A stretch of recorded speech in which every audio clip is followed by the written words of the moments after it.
The mud slips under my feet, and my breath fogs in the air, crisp and cold.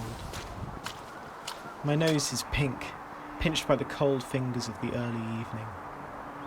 The last rays of sunlight are bleeding into the dark trees and rippling, glassy, silver surface of the water. And they come. Their wings whistle if they're mallards, a high-pitched whine cutting through the darkness like knife through butter. The geese make their presence known through the honks and squawks, like an orchestra tuning up but never quite reaching the final perfect pitch.